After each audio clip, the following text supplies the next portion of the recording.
A circulating U.S. plan to support dividing the Gaza Strip threatens to turn the enclave into an enforced ghetto and a mass detention site for civilians. The plan, reviewed by Euromed Monitor, is based on dividing Gaza into a green zone covering 53% and a red zone covering 47%. The red zone includes most of the civilian population. The green zone, by contrast, is under full Israeli control and hosts armed groups formed and armed by Israel. The two zones will be separated by a yellow line designated as a military buffer area, in which Israeli forces will apply a shoot-to-kill policy against anyone who approaches or attempts to cross it.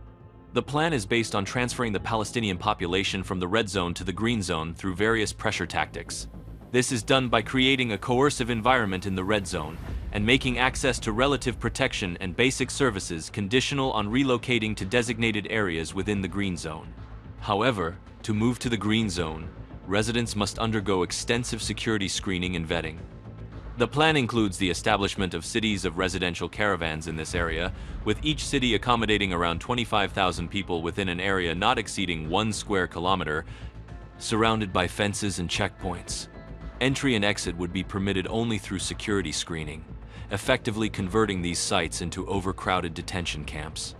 The design of these proposed cities mirrors the historical model of ghettos, in which colonial and racist regimes confined specific groups to sealed areas surrounded by walls and guard posts, with movement and resources controlled externally, as seen in Europe during World War II. Available information indicates that the engineering units responsible for the plan have already begun preparing designs for the first experimental city in Rafah, pending the securing of funding to commence on the ground implementation. The plan intersects with Israeli efforts to impose full control over the Gaza Strip's coastline, designated on the plan's map as a red zone, and to transform it into a closed area under direct Israeli security and economic domination. This would effectively place Gaza's maritime resources, including fishing waters, gas fields, and existing and potential coastal infrastructure, under Israeli control.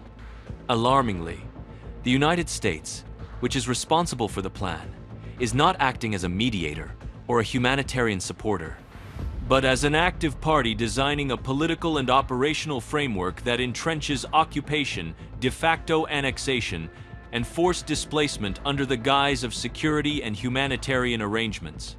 This contravenes Washington's obligations under international law not to recognize or assist illegal situations, and raises serious concerns of complicity in grave violations, including forced population transfer, unlawful seizure of land and resources, and the undermining of the Palestinian people's right to self-determination.